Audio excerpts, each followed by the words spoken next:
All right, what's up, everybody? This is Garrett. Hey, I have a special video today on a new series that I'm working on called RAD Recommendations.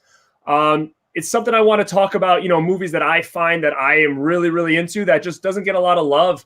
And either maybe people just don't know about them, or maybe they just haven't seen them in a long time, or maybe they just don't like them, right? So what I want to do is I just want to start to bring some of these movies to light.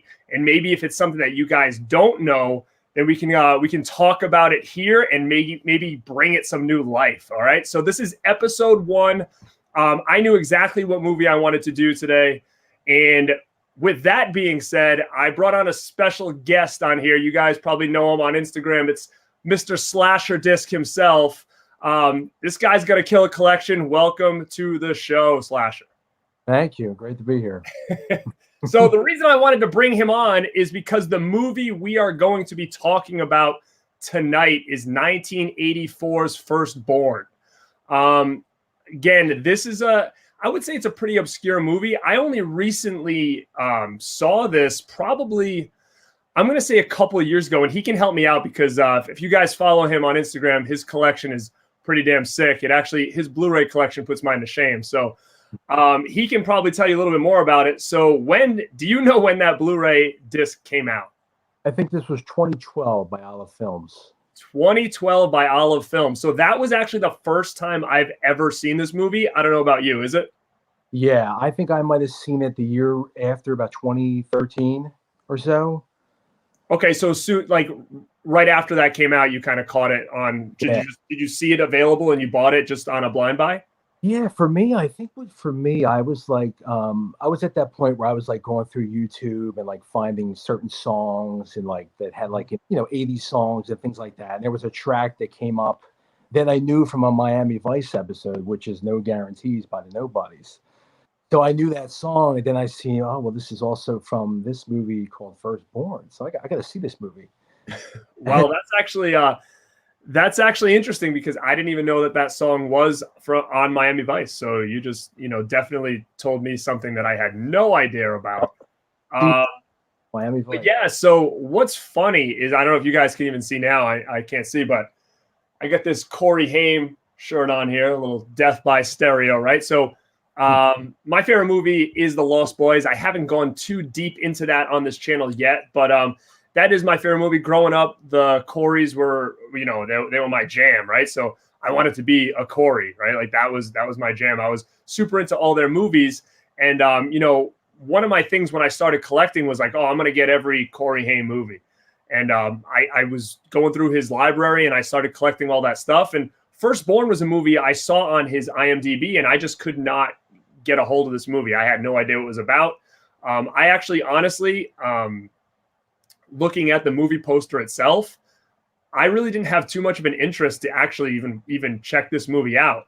I did a show with Wes from Dead Pit the other day, and one of the questions actually said, hey guys, what are your favorite looking movie posters and least favorite movie posters, looking movie posters, that do and don't do movies justice? Well, at the time I said, you got to give me a week or so to think about this, but I'm going to tell you right now, personally, I think this movie poster does this movie zero justice at all. That's just my personal opinion. Again, we'll see if Slasher has a different opinion as far as the movie poster itself. Yeah. I would agree. The big movie.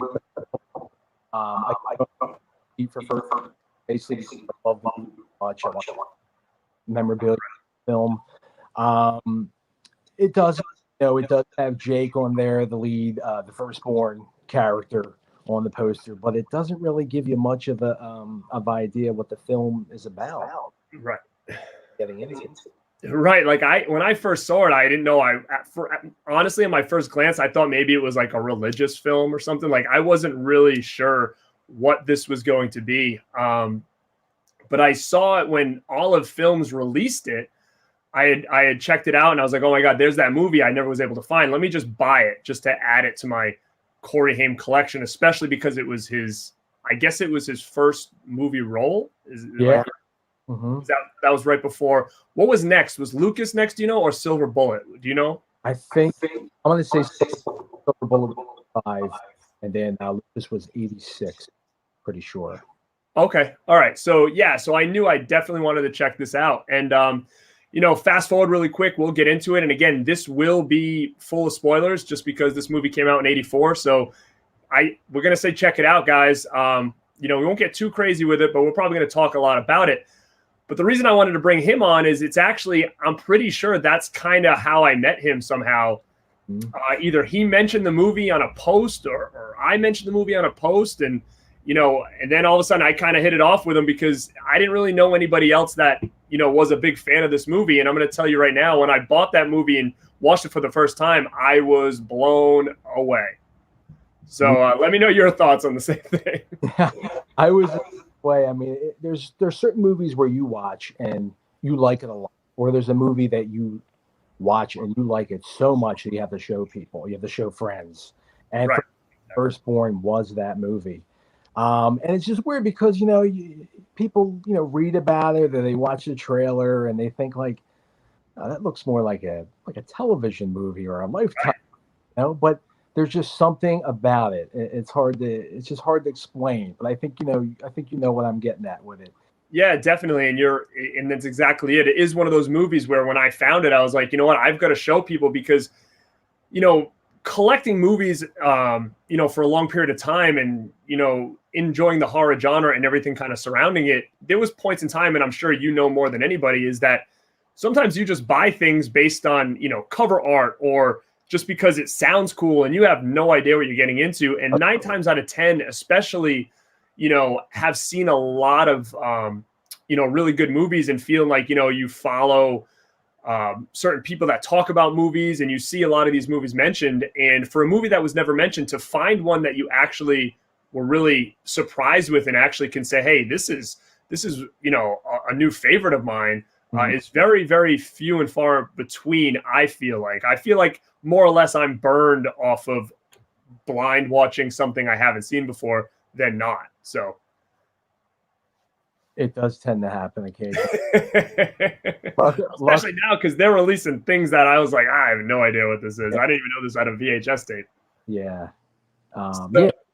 I think with Firstborn, that never did have a DVD release. It wasn't one of those movies where it it had a DVD and then the Blu-ray followed. I think with Olive Films, they released a DVD same time as the Blu-ray, so you get them, both. Yeah. Now, do you know if this did have a VHS or not? I'm pretty sure it did. Okay. It's a laser disc. Okay. Yeah, I know. One of my followers on Instagram, a person I do follow, he had a copy, and we had kind of chatted a little bit about it. But okay. Yeah, so I guess he said Laserdisc, yes. VHS tape, pretty sure. I will show this now. This is the Blu-ray, which I think now, and I could be wrong, is this very out of print now? I think it's still available. I think it's out of print. Yeah, when I was looking it up recently, I did see it was out of print, so I was like, So as you can see by this cover art, I mean, it's kind of basic, right? You're not really sure what this movie's about. No. What is interesting about this, though, is I guess I would categorize this more or less as, like you said, it really does come off kind of like, a TV movie, almost like, maybe an after-school special or something like that. It kind of has a little bit of that kind of vibe. Yeah. But, this is it's drama, but it's got a little bit of a action thriller mixed in, I believe. But what stands out about this is, man, it's got a pretty all-star cast. I mean, for a movie that never gets talked about, I mean, this cast is pretty loaded, with pretty big names for that time, at least, or maybe it was just kind of at the beginning of a lot of their careers. But when you look back on it now, it's like, wow, there's a lot of names in this movie. There really are. I was just remembering that Sarah Jessica Parker's in it. You have Robert Downey Jr. And yeah, I mean, these are like, they're somewhat big actors now, but back then, I mean, it's like, it's just, they were just getting started. Right. So run through it really quick. Like he said, piggybacking off that, Robert Downey Jr. is in this movie. Mm-hmm. He plays pretty much the main character, played by Chris Collette. Like his best friend was played by Robert Downey Jr. His girlfriend was Sarah Jessica Parker in the film. Yeah. His mother was Terry Carr. Is that correct? Terry Carr, right? Terry Carr, yeah. Terry Carr, yep. So who was in a ton of different things. Yeah. She was even in Friends. So, and then obviously, like we said, Corey Haim plays the little brother. And in my opinion, the star of the show here is Peter Weller, no doubt. No doubt. Absolutely. I mean, we definitely know that. I mean, he was just, oh yeah, we will definitely get into this.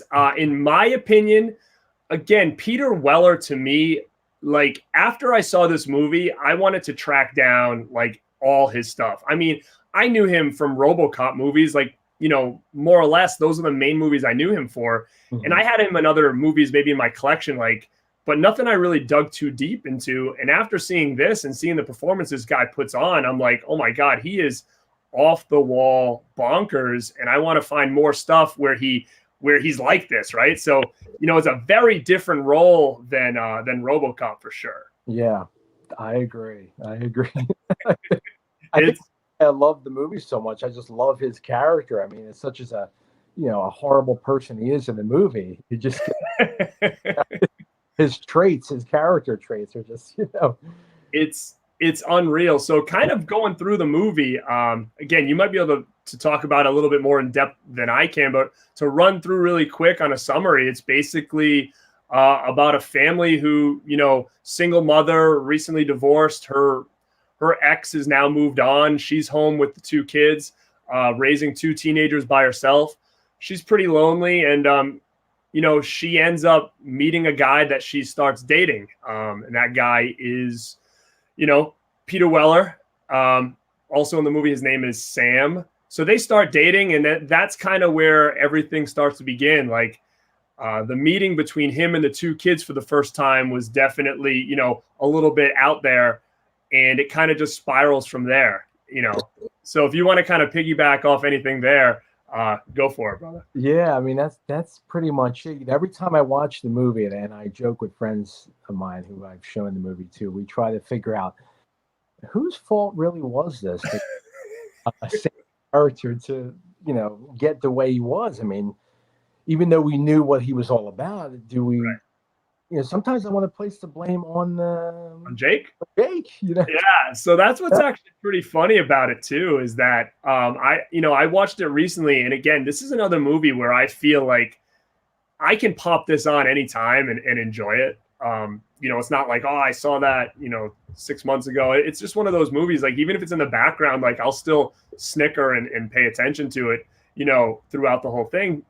I think that the people in the movie, the characters are really, really well done.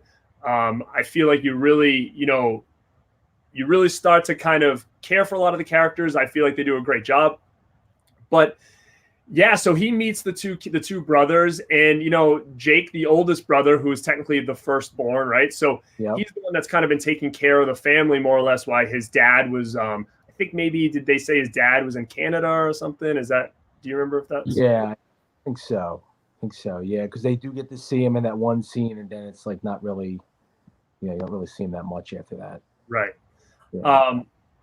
So it's funny. It's kind of off topic, but I can remember when I showed this to my brother and my sister-in-law for the first time, and when the dad showed up at the door, my sister-in-law bursted out laughing. Like she's like, "That's like the most handsome man I've ever seen in my life."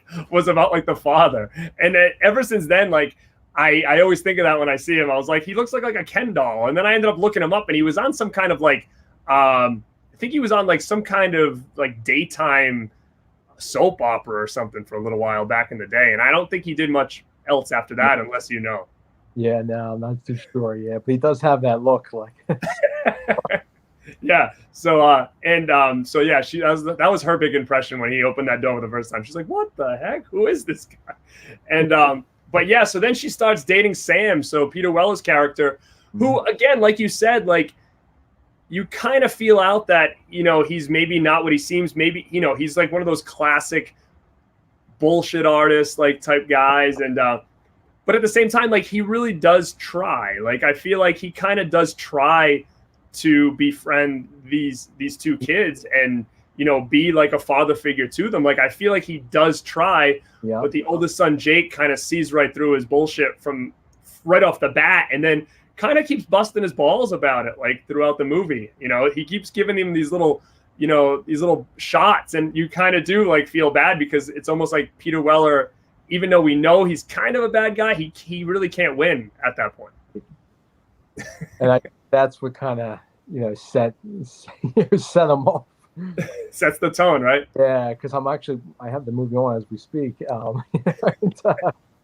For me, I think the scene at the restaurant, when he's complaining about the steak and everything, that was the moment when he's trying to speak about opening up a restaurant, and the son is he's just not not. Yeah, so it kind of starts out, I think, the first time you kind of see that not only was the initial meeting a little bit off, but when they start having their first real conversation, and Jake, the oldest son, kind of asks him what he does, right? And he was saying he worked for a security company, he had his own company, and then the big guys, they squeezed him out, and then he started working for them, right? So he started working for the big security corporations, and he didn't like their style. He said they all only care about the sales, they don't care about the customer. Right. So then from there, that wasn't good enough. He didn't work for that. He said, you know what? He's going to start his own company now, new company, because the last company he was at, his partner was stealing his money. So now, no partner. He's going to start his own company, and he's going to beat Tri-State at their own game. Yeah. So that's kind of when the oldest son kind of looks at him and is like, okay, so all right, this guy's going to start his own security company. That's his dream. That's his goal. Cool, whatever, not sure if this guy even makes a lot of money. Then, it's kind of feeling him out. Right. So again, Peter Weller starts, trying to get on their good side. He actually convinced the mom to buy Jake a dirt bike, so he's trying here. He's trying. Yeah. And that's why part of me really thinks that Jake, made him be the way he turns out to be. Right. So I think it's just, it's almost like a slow, like snowball effect. So at first it starts out kind of with the I'm going to open my own security company, and then he bought him the dirt bike, so he's trying to kind of get on his good side, and then all of a sudden it turns into they were having like a family barbecue. The mom really wanted him and the kids to bond, so they're starting to light the grill, and he's explaining to him that listen, like if you want to cook some good food, you've got to use mesquite. Yeah. Now, mesquite, I've heard it before. To be honest, I don't know what the hell it does. What is it? What is it? The little wood chip? Like, does it just give it a taste? I mean, guys, I turn my grill on, throw stuff on there, and it is what it is. Like all this adding other stuff, I don't know what it is. So is it just the smoke? Does it give it flavor? Do you know anything about this? I don't. So he starts telling the kids, like, listen, like mesquite is the way to go. That's the trick. That's why nobody's stuff tastes good, because they don't know that mesquite is what makes everything taste way better. He said you could eat your tennis shoes if you put mesquite on it. That's what he told them. And then he started, they're warming the grill up, they're cooking the food, and they start playing some catch out in the yard, to try to bond. And then all of a sudden, I think this is where strike two in Jake's mind comes out, is when he throws him the ball and he said, yeah, I used to play minor league baseball. Right. Yeah. So now I think Jake's looking at him like, okay. So now this guy used to be a minor league baseball player. He had his own company. He's going to start a new company. So I think that's where the snowball kind of starts to build up there. Yeah. And then, like you said, I think really when it gets to the restaurant is really when things start to take off and go in these crazy directions. So again, I'm going to think snowball step 3 or strike 3 in Jake's eyes is the one that really turned him against Sam and really figured out that, hey, maybe this guy is not what we think he is when they did sit down for dinner on that cookout, and he's getting everybody's food ready after he cooked it with mesquite. And he says those famous words where he says, I'm going to open my own restaurant. That's my goal, is to open my own restaurant, and I'm going to cook everything with mesquite. Yeah. That's what I want to do. And then Then Jake, light bulb goes off. And this is a real cool part of the movie because it's almost like this is where he realizes, like, hey, this guy's a bullshitter. And it's almost, to me, like Sam knows that he figured him out in a way, because after he says that line, Jake says, "What about your security company?" Yeah. And what's funny is it's a cool scene because right when he says it, Peter Weller looks up from the grill with this like smirk on his face. Love that. Like this smart ass smirk, and looks at him like as to say, like, "Oh, you little shit." Like, all right, you're gonna call me out now, right? So I think that's kind of where like things hit the fan. So from here we can start talking about just another thing about this movie. And again, I'm gonna say, when it comes to another movie, to me, that has a lot of like really cool, like almost like one-liners or cool, I guess you would say quotes, but just cool lines in the movie, like a bunch of the ones that I just said. Like this has a lot of those lines coming from him, coming from the teacher at school. Like there's just a lot of cool lines in this movie. And to me, another movie that it reminds me of when it comes to that is like The Burbs. Like The Burbs to me has so many one-liners that in my eyes is so funny and so classic. And this kind of movie to me has a similar vibe when it comes to just the stuff that he says. It's just like it sticks in your brain, and it's just so funny, like the mesquite. And then, like you said, we're going to get into it right now, is when they go to a restaurant as a family for the first time, and Sam doesn't like that. He doesn't like this restaurant. So let's go. What does he say when they sit down here? He's eating his steak. Yeah, anybody got a chainsaw? Anybody got a chainsaw, he says. And then he kind of throws his fork down. He's pissed. Yeah. A chainsaw. They call this, what do they say? They call this food. Look at everybody. Oh, look at, they're packing them in. They're packing them in. Yeah. You know why they're packing them in? Because there's nothing else. There's nothing else. So when we open our own restaurant, we got to do it. Yeah. So that's kind of where things kind of get off the walls there. Like he's pissed at the restaurant. Like he's done. He's aggravated. His food sucks. Everybody else said their food was fine. His no good. Yeah. And then Jake kind of calls him out again, and he kind of gets pissed again. Return back to the house. Classic line right here. Oh. Jake's trying to get a drink of orange juice. Now this guy who's like the mother's boyfriend, right? Mm-hmm. Not stepfather, not father. Yeah. Walks in, pushes him from the back. Mm-hmm. And what does he say to him? Get off my back. Get off my back, he says to him. Yeah. So to me, like that's so funny. Like just imagine that situation. Just your mother's boyfriend just walks in, pushes you from the back. You look back. Get off my back, says to you. Who's this guy? Who is this guy? All right, so now Jake's even more pissed, right? Yeah. So the fire's burning from both ends now. Yeah. So kind of fast forward, I guess. Going on to that, we haven't talked too much about Corey Haim's character. Basically, he's the little brother, and he's always getting into trouble in school. He's picking fights, and he has a good role in it. He plays a good part, but he's really not the focus. He's almost kind of like a side character. So the real focus in this is Jake, the oldest son, and the boyfriend, Peter Weller. So Sam, like that's kind of the focus on here, especially from now until the end of the movie, pretty much. Mm-hmm. Like it really starts focusing on their relationship and him Jake really starting to figure this guy out. And, his poor mother can't see it, so that pisses him off even more. And then at that point, his life is just spiraling out of control with this guy there, that it starts affecting school and sports and all this other stuff. So, now Jake is just pissed off 24/7 because he wants this guy out. Right. Now, what we didn't really get into is that at this point in the movie, the mom explains to the kids that he's moving in.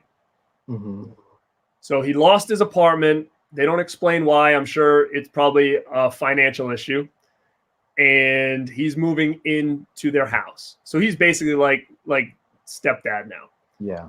And what's funny is that moving in was an alternate title for this movie, I think, everywhere but the U.S.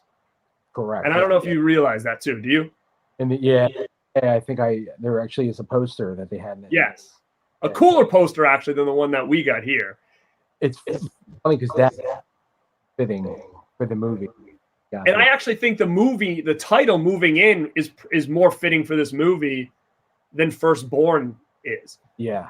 And I think that may have, in my opinion, I think that, I'm not sure how it did in the box office, but I almost kind of think that maybe that title hurt it in a way. Because like I said, to me, that doesn't say anything about drama, action, thriller. It doesn't. No. Moving In, yeah, I guess you could take it as that. Maybe you could take it as a comedy. I don't know. I mean, it is a pretty funny movie, but I think Moving In is definitely a more fitting title because as soon as he moves in, that's where things really start to turn because, now you start seeing that what's been going on outside the house when they would go on dates and stuff like that, the mother and him, now it's coming into the house. So all these new things. And, now that he doesn't have an apartment anymore and the mother's kind of paying his way, he's going nuts. He's buying pinball machines, he's setting it up in the living room. I mean, again, I don't know if he bought that pinball machine. Maybe it came from his apartment. Who the heck knows? But I know now it's in their living room. And he's also takes record. And a record player. And he, and then, one scene, Jake comes home from school and he's listening to Jake's records. Jake doesn't like that. Says, hey, these are my records. Don't touch them. Yeah. And he says, Jake, this is my pinball machine, but I let you use it anytime you want. Right. So again, they're just battling back and forth, these two. He just doesn't care. Oh yeah, and he's taking a drink. And what doesn't he say, like a smart ass remark to him? Like yeah, what does he say? Or something. What does he say? Something like Jake says something to him, and then Sam says, "What do you mean by that?" Yeah, so he says something to Jake like, I'm trying to think of the word, but then I think when Jake looked back at him and saw him drinking the beer, like he says something else back to him, which is almost like, shoot, I forget now. There's like a one-liner basically referring to like, almost like, one too many or something along those lines where, he kind of busts his balls as he's walking away. Uh-huh. And so now he's moved in. Now they're having parties at night, him and the mother, doing drugs.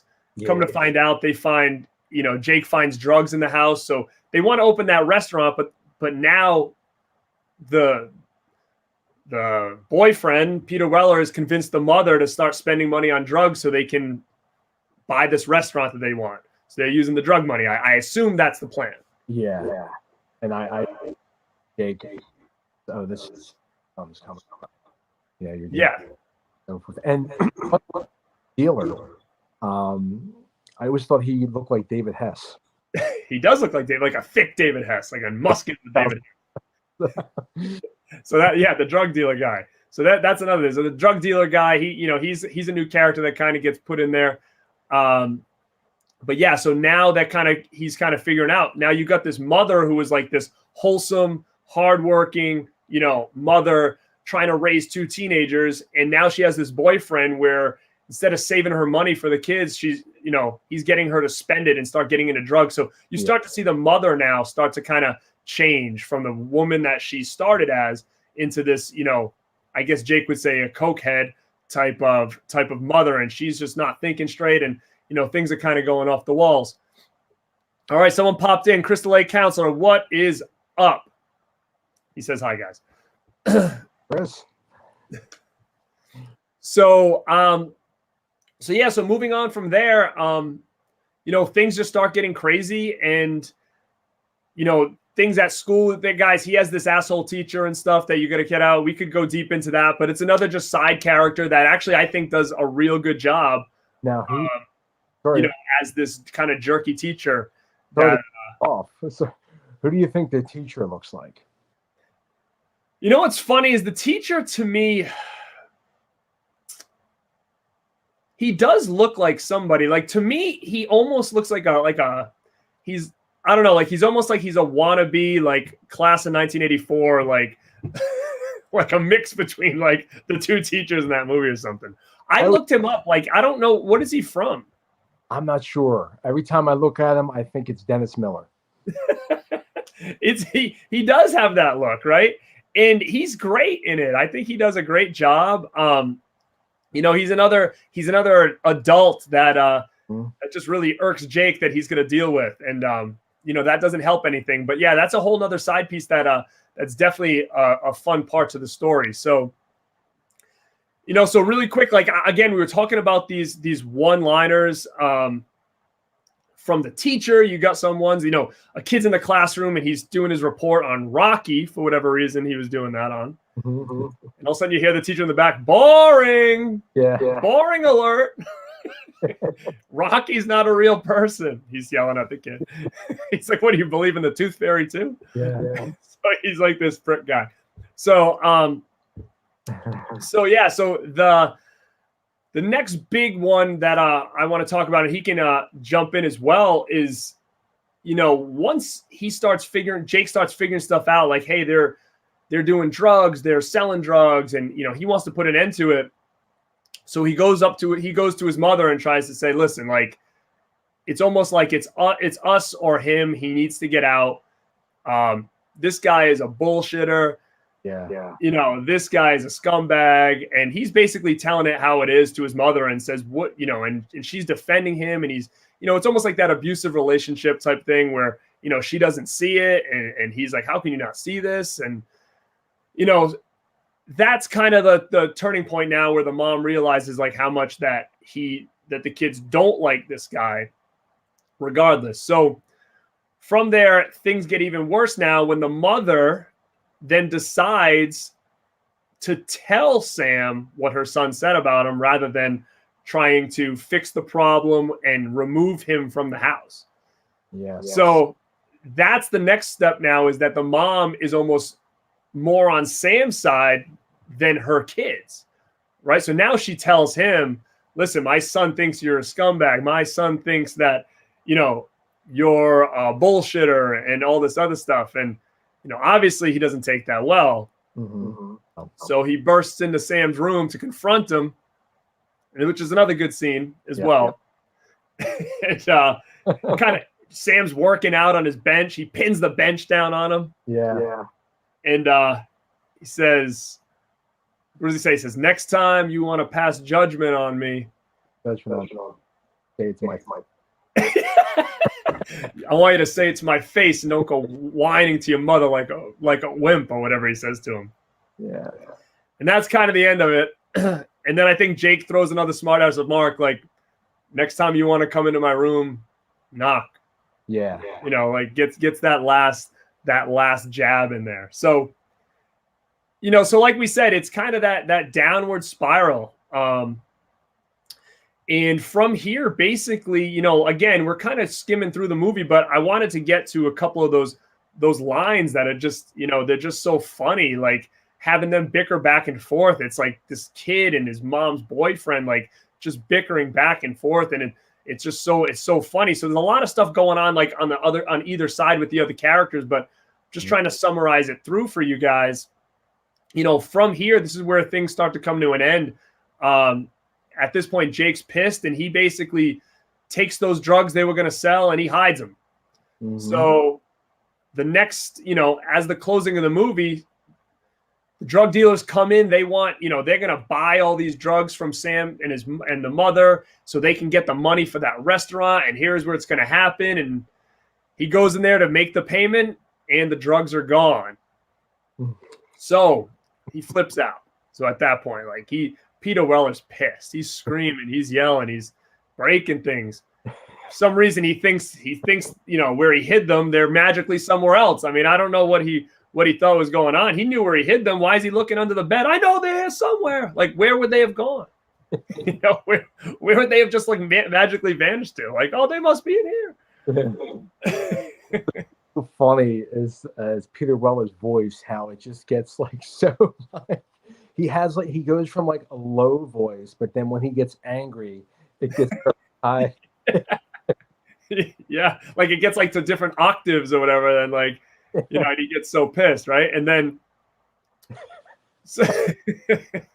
so again, so now all of a sudden, like, shit hits the fan. These drug dealers are out. They're like, this guy's a bullshitter. He never had the drugs. Screw him. They leave. So the plans of getting that restaurant have basically now just have totally deteriorated. The mother's money's gone. That's the money that was spent on the drugs. Sam's pissed. And at that point at the dinner table, they're both completely coked out of their minds. Oh, yeah. That last scene before the drug dealers get in, right?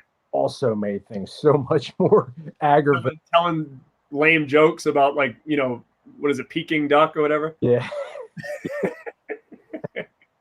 So the mom and Sam are totally, you know, coked out at that point as this last drug deal is being made at the house.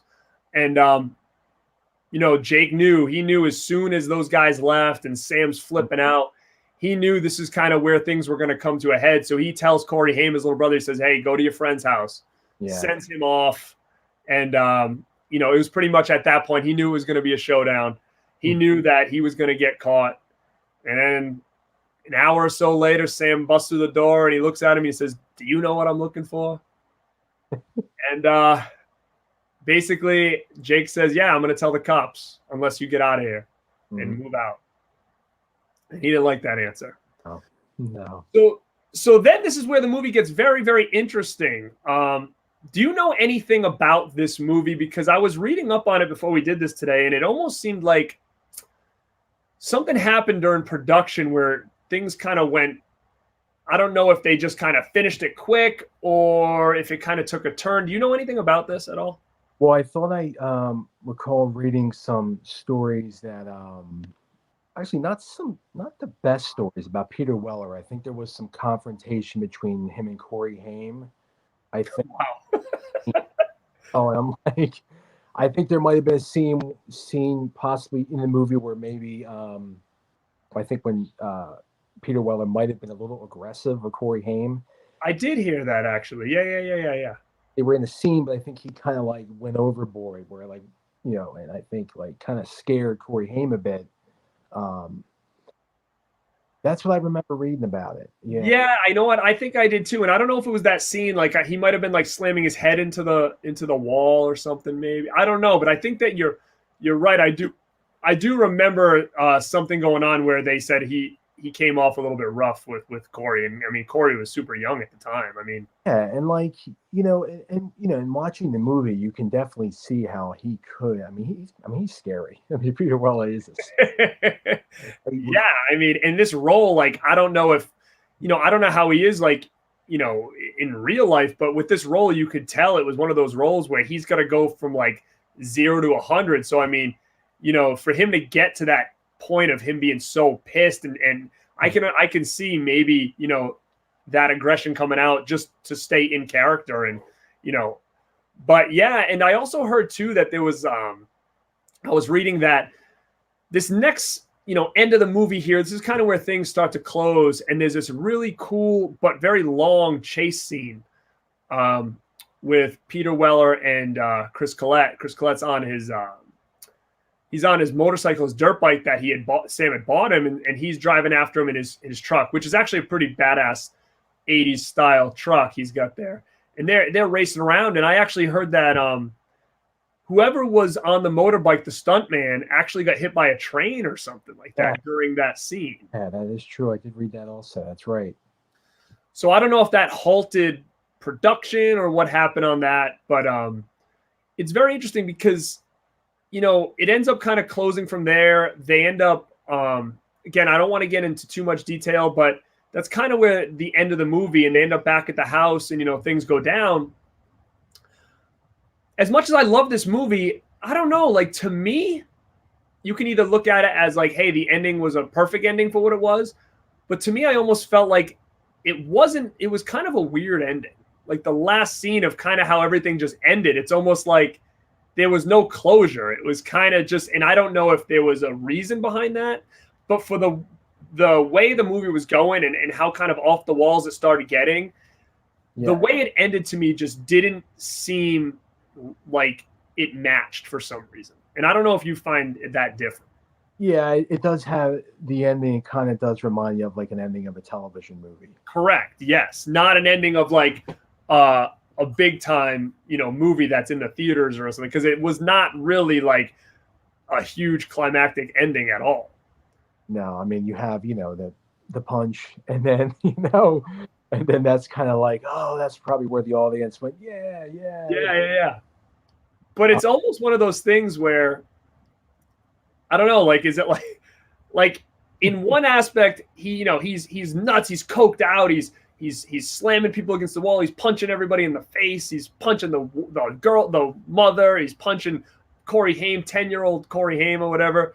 He's getting hit with baseball bats. He's like not affected like by it, like he's like off the walls, and then all of a sudden it's almost like a boss in like a video game. It's all of a sudden it's like a Mike Tyson's Punch Out. Like, hey, all you gotta do, you can't beat this guy, but if you kick him in the nuts, it's over. Like, that's it. Like, KO. You know what I mean? So that to me is kind of where all of a sudden I was like, wait, he was just so fired up, basically saying, I'm not leaving this house. You can't make me leave, and da-da-da, to just basically like putting his hands up and being like, okay, game over. See you guys. Like, that to me is weird, and I'd actually really be interested to find out why. It almost was like a very, I don't know, cop out, but there was really no payoff, I feel like, to an extent of you would think for a movie like this, or unless they were going for like not the ordinary type of ending to a movie like this. I don't know what they were going for. Yeah, I mean, I think they could have ended it with the police showing up. I think a phone call could have been made, possibly the cops showing up, taking him out in handcuffs. Could have been another possible ending to it as well. Because, you're kind of left with, he just leaves and, that's it, And then, like, so can we get a sequel? Like, where is he now?